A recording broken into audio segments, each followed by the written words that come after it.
দেখবেন যে আমরা 9 তারিখ গভীর রাতে এই ঘটনাটি ঘটে এবং আমরা আমাদের দপ্তরে প্রকাশ্যে বলছি, যদিও সাব জুডিস তাও বলছি যে আমরা যে ঘরে তার ডেড বডি পাওয়া গিয়েছে সেই ঘরে যে এই ঘটনাটি ঘটেনি, এটা এক প্রকার নিশ্চিন্ত।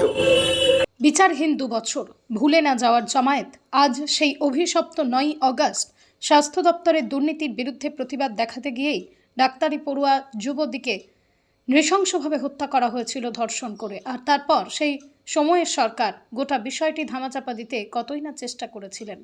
তবে এটা ঠিক, সেই সময় প্রমাণ লোপাট ঠেকিয়েছিলেন বামপন্থী 2 যুব নেতৃত্ব। তবে সরকার বদল হওয়ার নানান কারণ থাকলেও অভয়াও সেগুলির মধ্যে অন্যতম।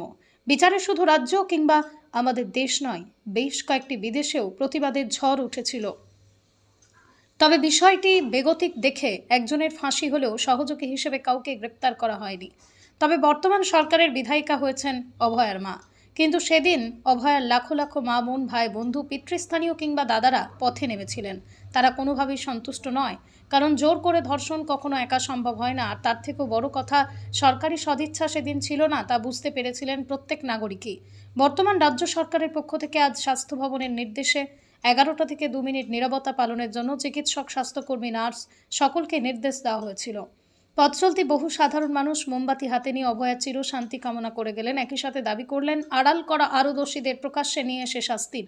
বললেন দ্বিতীয় স্মরণ সভায় যে বিচারের দাবি উঠল তা যেন তৃতীয় স্মরণ সভায় আর না ওঠে। এবং সেই 7তলা বিল্ডিং এর 4তলাতে কোন এক দপ্তরে পিকনিক চলছিল এবং তার সঙ্গে যারা নাইটে, আমরা জানেন যে আমার নাইটে শুধু একজন ডিউটি থাকে না, অনেক কলিগ থাকে, সিস্টার থাকে, গ্রুপ বি থাকে, সুইপাররা থাকে, আর ডাক্তাররা থাকে, রুগীও থাকে। এবং তারা বিগত সরকার বিচারের নামে 3 দিনের মধ্যে একজনকে ধরে ফেললেন এবং ওই এনকোয়ারিতে একজন দায়িত্বপ্রাপ্ত যারা ডিউটি ছিলেন তাদের কাউকে ডাকা হয়নি। ইভেন ইমার্জেন্সি মেডিকেল অফিসার তাকেও ডাকা হয়নি। যেখানে একটা ডাক্তার মারা গিয়েছে তাকে দিয়ে শনাক্ত করাতে হবে, সেই কাজটাও তারা করায়নি। এবং আপনারা জানেন যে ডিসি সেন্ট্রাল তার যে কর্মকর্তা আইপিএসরা অভয়ার মাকে জানিয়েছিল যে সে আত্মহত্যা করেছে। কার নির্দেশে এটা বললো, কেন বললো, সেটা কিন্তু আজ পর্যন্ত শুধু সিআইডি নয়, সিবিআইও তদন্তের মধ্যে এটা আনেনি। এবং আরো মারাত্মক হলো যে যখন ওই জায়গাগুলো ডেড বডি পাওয়া যায়, সেই ডেড বডি জায়গাটাকে সুরক্ষিত করে দেওয়া হয়। সেই সুরক্ষিত জায়গা না করে তৎকালীন ডাক্তাররা, যারা রাজনৈতিক দলের সমর্থক, তারা এবং পুলিশ প্রশাসন ওই জায়গাটার মধ্যে গিয়ে তারা তছনছ করে দিলেন। এবং ইন্দিরা মুখার্জি নামে একজন আইপিএস অফিসার, তিনি একজন ডাক্তার যিনি থ্রেড কালচার নামে পরিচিত, বিরূপাক্ষ বিশ্বাস, তাকে দেখিয়ে বললেন যে হলো ফিঙ্গারপ্রিন্ট বিশেষজ্ঞ। এবং তার পরবর্তীকালে যখন সেই বডি তারা তাড়াতাড়ি পোস্টমর্টম করে বের করতে নিয়ে যাওয়া হলো, অভয়ার মাকে দেখানো হয়নি, জানানো হয়নি। এবং আপনি জানেন তৎকালীন আমাদের গণতান্ত্রিক আন্দোলনের নেত্রী মীনাক্ষী মুখার্জি, কল্পনা লোপেজের নেতৃত্বে যদি ওই বাধা না দেওয়া যেত তাহলে আজও কিন্তু আমাদের আজকে এখানে দাঁড়াতে হতো না। কেননা বডি চলে যেত, পানিহাটির বিধায়ক নির্মলবাবুর নেতৃত্বে তা দাহ হয়ে যেত এবং ওয়েল ডান বলে চিৎকার করে তারা বেরিয়ে আসতো এবং অভয়ার মা বিচার পেত না।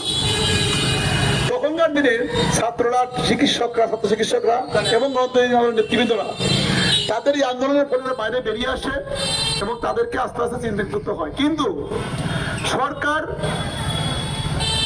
যে সুপারিনটেন্ডেন্ট ছিলেন, আপনারা জানেন যে এই সুপারিনটেন্ডেন্ট 2 বার বদলি হয়েছে, আবার 15 দিনের মধ্যেই তাকে সেই কলেজে ফেরত নিয়ে আসা হয়েছে। এবং অভয়ের মৃত্যুর পর তার ট্রান্সফার করে দেওয়া হয়েছিল ন্যাশনাল মেডিকেল কলেজে। কিন্তু আন্দোলনের চাপে তাকে সেখানে জয়েন করে দেওয়া হয়নি এবং আলটিমেটলি সে অ্যারেস্ট হতে বাধ্য হয়। এবং তারপরে আপনারা জানেন ঘটনা কি চলছে না বলছে। কিন্তু আমরা সেই সময় সিআইডি 4 দিন পরে এই দায়িত্ব নেয়। তার আগে যে ঘরে ঘটনা ঘটে সেই ঘরের বাথরুম ময়নাপত্র সব কিছু লোপাট করে দেওয়া হয় এবং প্রমাণ রাখা হয় নাই। এটা কেন রাখা হলো না, কি কারণে করা হলো, আজও কিন্তু সেই এখন পর্যন্ত আমাদের কাছে আসেনি। কেন হলো না? আমরা যারা মনে করি, আমাদের ফরেন্সিক মেডিসিন যারা আমরা পড়াশোনা করেছি তারা জানি যে healthy couple can never copulate without one's consent. Bangla মানে হলো যে একটা সুস্থ পুরুষ একটা নারীকে কখনো একা বলাৎকার করতে পারে না। এটা কমিউনিটির কথা।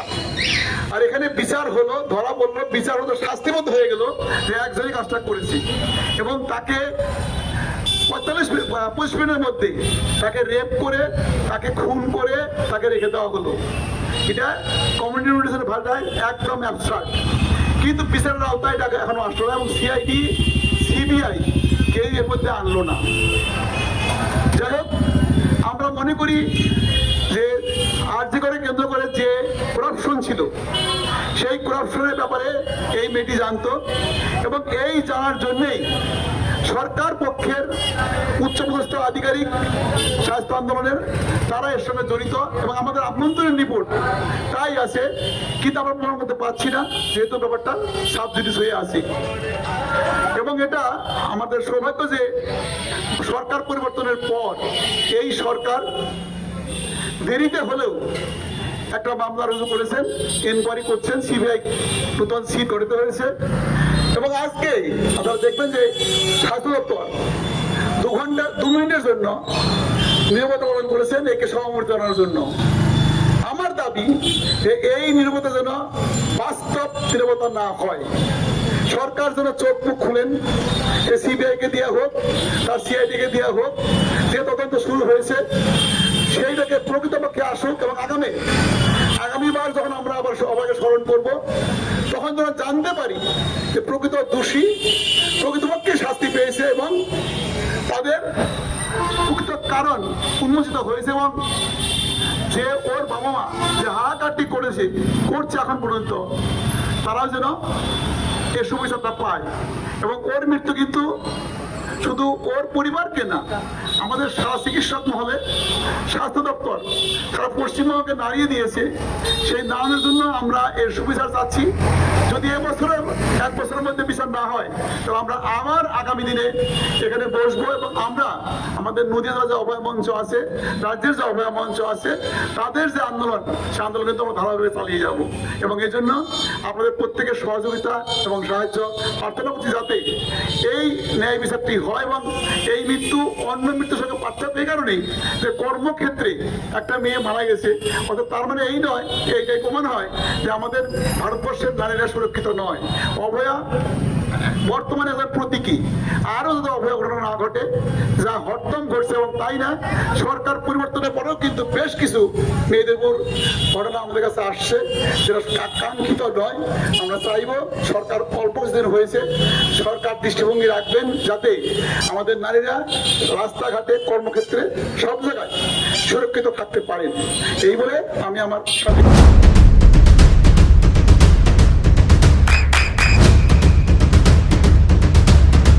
বৃষ্টিতে স্বস্তি। বৃষ্টি অ্যাকোয়া বিশুদ্ধ পানীয় জল হিসাবে সেই অভয়ের ওপর অত্যাচার নামিয়ে এসেছিল এবং তাকে নৃশংসভাবে আরজিকর মেডিকেল কলেজে খুন করা হয়েছিল। পরবর্তী সময়ে তার বিভিন্ন ঘটনা পরম্পরাগুলো চাপা দেওয়ার জন্য সরকারিভাবে যারা সরকারি আধিকারিক, তারপরে এমএলএ, বর্তমান ওখানকার তিনি যেখানে বসবাস করতেন সেখানকার এমএলএ, পুলিশ প্রশাসন সবাই মিলে এই ঘটনাটাকে ধামাচাপা দেওয়ার চেষ্টা করেছিলেন এবং মাত্র একজন ব্যক্তিকেই দোষী সাব্যস্ত করে রেখে দিয়েছিলেন। কিন্তু আমরা জানি যে, দেখেছি আমরা খবরের কাগজে বা বিভিন্ন পত্র পত্রিকার মাধ্যমে বা আমাদের নিজেদের অভিজ্ঞতা থেকে আমরা লক্ষ্য করেছি যে এই ঘটনা কখনোই একজন ব্যক্তির পক্ষে সম্ভব নয়। তারপরে তদন্ত হয়েছে, সিবিআই হাতে তদন্ত গেছে, কোনো এক অজ্ঞাত কারণে সেই তদন্ত এখন পর্যন্ত সম্পূর্ণ হয়নি। আজকে আমরা শান্তিপুরে ছোট পরিসরে হলেও আমরা সবাই সমবেত হয়েছি যে আগামী দিনে সরকার, আগে যে বিগত সরকার, সেই সরকার পরিবর্তন হয়েছে, নতুন সরকার এসছে। আমরা আমাদের শান্তিপুর থেকে এই দাবি জানাচ্ছি নতুন সরকারের কাছে যে নতুন করে এই তদন্ত উন্মোচিত হোক এবং দোষীরা প্রত্যেকেই, সে যেই হোক না কেন, যত বড় নেতাই হোক, যত বড় সরকারি আধিকারিক হোক, পুলিশ প্রশাসন, ডাক্তার, যেই হোক না কেন, যারা যারা এই ঘটনার সঙ্গে যুক্ত তারা প্রত্যেকেই যাতে শাস্তি পায়, এই দাবি আজকে এখানে রাখছি। সকলকে সমাজের একটা ভূমিকা আছে। ঘটনাটা আমরা সবাই জানি। আজ থেকে 2 বছর আগে একজন পোস্ট গ্রাজুয়েট শিক্ষার্থী একটা প্রতিষ্ঠান, একটা জায়গার উপরে তার দুর্নীতি বা কিছু ব্যাপারে তিনি এতটাই প্রতিরোধ হয়েছিলেন, প্রতিবাদ করেছিলেন, যে যার ফলে তাকে হত্যা করা ছাড়া দ্বিতীয় কোনো বিকল্প তাদের কাছে ছিল না।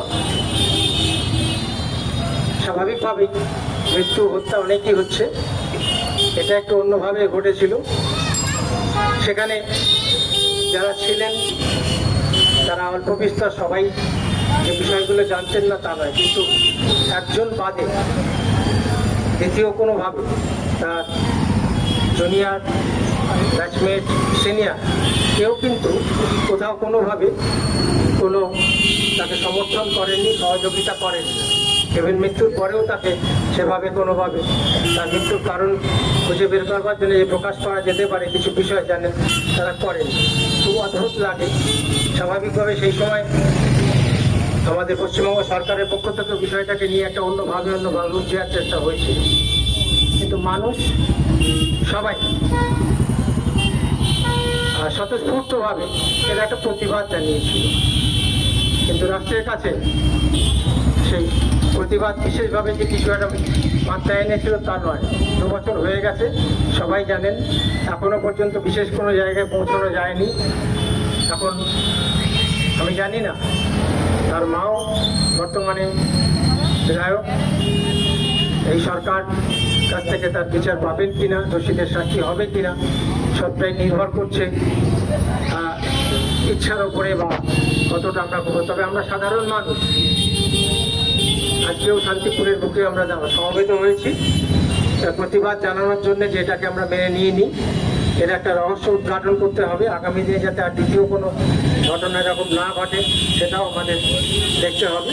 সবাই মিলে আমরা একসাথে থাকলে কালেকটিভলি আমরা নিশ্চয়ই একটা কিছু জায়গায় পৌঁছাবো, কিন্তু আমাদের ক্ষমতা খুব সীমিত, আমরা এর বেশি কিছু করতে পারি না। আমাদের কাছে এই নিঃশব্দে প্রতিবাদ ছাড়া দ্বিতীয় কোনো অস্ত্র আমাদের নেই। এইভাবেই আমাদের এগিয়ে যেতে হবে। কিন্তু আমরা জেগে আছি এখনো, আমরা ঘুমিয়ে পড়িনি বা আমরা চলে যাইনি, সরে যাইনি, সেটা কিন্তু আজকে এখান থেকে প্রমাণিত হয়। সবাই মিলে একসাথে আমরা থাকি, নিশ্চয়ই একটা দিন আমরা এই অভয়ের মৃত্যুর বিষয়ে আমরা জানতে পারবো এবং সেদিনকে আমাদের প্রতিবাদ শেষ হবে। ধন্যবাদ সবাই। আড়াল করেছিলেন, আমরা সে ঘটনা জানি প্রত্যেকে। নতুন যে সরকার হয়েছে আমরা সেখানেও খুব বেশি তৎপরতা আমরা দেখতে পাচ্ছি না। এই কারণেই আমাদের এটা বলার যে এই বর্তমান সরকার তাদেরকেও, যারা এই সমস্ত অপরাধের সঙ্গে যুক্ত, যারা সেখানে যে ঘটনা ঘটেছিল সেই ঘটনার বিবরণ দেওয়ার যে শব্দগুলো প্রয়োগ করতে হয় সেই শব্দগুলো আমরা এখানে প্রয়োগ করতে চাই না। শুধু এটুকুই বলবো যে অন্যায়, যে অত্যাচার সংগঠিত হয়েছিল এবং যারা সেই নরপিশাচরা এই কাজের সঙ্গে যারা যুক্ত ছিল তাদের বিচারের দাবিতে আমরা রাস্তায় আছি। শুধু তাই নয়, প্রতিটা বাংলার মানুষ তারা আশা করেন যে এই সরকার তাদের সেই ঘটনার যে অপরাধীদের তাদেরকে খুঁজে বের করবেন এবং দৃষ্টান্তমূলক শাস্তি তারা পাবেন, এইটা প্রত্যেকে দাবি করে। আর সেই দাবির অংশ হিসেবেই আমরা আজকে এখানে এসেছি। রাজনৈতিক শুধুমাত্র প্রতিশ্রুতি, রাজনৈতিক ক্ষমতার হস্তান্তর আর রাজনীতির খেলার মধ্যে দিয়ে এই যে সামাজিক যে ব্যাধি, এই ধর্ষণের মতো ঘটনা, সেই সামাজিক ব্যাধিকে যদি তাকে মূল থেকে উপড়ে ফেলতে হয়, তাহলে সর্বতোভাবে যেমন আমাদেরকে যেমন ঐক্যবদ্ধ হতে হবে, রাস্তায় থাকতে হবে, তেমনি সরকারে যারা আছেন, যারা প্রশাসনে আছেন, যারা সিবিআই, ইডি, পুলিশ প্রশাসন, বিভিন্ন সরকারি আধিকারিক থেকে শুরু করে যারা এমএলএ, এমপি, যারা নেতৃত্বরা আছেন, তাদের প্রত্যেককে সদর্থক ভূমিকা পালন করতে হবে এবং সেই ভূমিকা যাতে তারা পালন করেন, আমরা সেই দাবি নিয়েই রাস্তায় আছি এবং আগামী দিনেও রাস্তায় থাকব। অভয়ার বিচার যতক্ষণ না হবে ততক্ষণ আমরা বিচারের দাবিতে, সঠিক বিচারের দাবিতে, অভয়ার ন্যায় বিচারের দাবিতে আমরা রাস্তায় থাকব। আমি আর খুব বেশি চোখের যত্নে এখন আরও আধুনিক এক ঠিকানা, স্বদেশ আই হসপিটাল, চাকদহ। চোখের বিস্তারিত পরীক্ষার জন্য রয়েছে উন্নত জাইস ডায়াগনস্টিক প্রযুক্তি। নির্ভুল পরীক্ষার জন্য রয়েছে আধুনিক ব্যবস্থা, পরীক্ষা থেকে চিকিৎসা ও উন্নত পরিকাঠামো। আপনার দৃষ্টির যত্নে স্বদেশ আই হসপিটাল। আমাদের ঠিকানা সুখসাগর রোড, চাকদহ, নদিয়া। আপনার সন্তানের উজ্জ্বল ভবিষ্যতের সঠিক দিশা JRS public school. JRS public school, যেখানে শিক্ষা এবং আনন্দ একসাথে। JRS public school has an excellent team of teachers for the holistic development of your child. আপনার সন্তানের উজ্জ্বল ভবিষ্যতের একমাত্র ঠিকানা জেআরএস পাবলিক স্কুল। আপনি কোথায় ইনভেস্ট করবেন, কেন করবেন, বুঝতে পারছেন না তো? সঠিক গাইডলাইন পেতে আজই আসুন নদিয়ার চাকদাতে নিবেদিতা প্রাইভেট লিমিটেডে। Nivedita private limited, marketing and distribution service. Balcony বা সিঁড়ির রেলিং, মডিউলার কিচেন বা ড্রয়িং রুম, এক কথায় আপনার স্বপ্নের বাড়িকে করে তুলুন আরো সুন্দর। Chakda ply centre, gorgeous look বা কোয়ালিটি সবে 3 নম্বর 1 Chakda ply centre. Chakda ply centre, KBM, Chakda, Nadia. হোমওয়ার্কটা করেছো? হ্যাঁ স্যার। এ বাবা, ভুল করেছো কেন? চোখে কেমন ঝাপসা দেখছি, লিখতে আর পড়তে খুব সমস্যা হচ্ছে। চাকদার মডার্ন অপটিক্স থেকে ভালো চোখের ডাক্তার দেখিয়ে নাও। প্রতিদিন প্রকৃত চোখের ডাক্তার ও দৃষ্টি বিশেষজ্ঞ মডার্ন অপটিক্স, চাকদহে। চাকদা অ্যালুমিনিয়াম সেন্টার, প্লাই, কাঁচ, laminates, kitchen fittings, door lock, window ও অ্যালুমিনিয়ামের খুচরো ও পাইকারি বিক্রেতা। চাকদা অ্যালুমিনিয়াম সেন্টার, পূর্বলালপুর 50 নম্বর রেলগেটের পাশে, চাকদা, নদিয়া। নদিয়া জেলার সবথেকে বড় বিল্ডার্স চাকদার মা মনসা বিল্ডার্স, রড ও সিমেন্টের পাইকারি ও খুচরো বিক্রেতা। মা মনসা বিল্ডার্স, পদ্মবিলা, চাকদা, নদিয়া। রুম রে মাত্র 1500 টাকা থেকে স্টার, খাওয়া দাওয়া রিজনেবল প্রাইস। নদিয়ার একমাত্র 3 স্টার ক্যাটাগরি হোটেল এনবি সোনার বাংলা হোটেল, কল্যাণী এইমসের ঠিক উল্টো দিকে, কল্যাণী, নদিয়া। নদিয়ার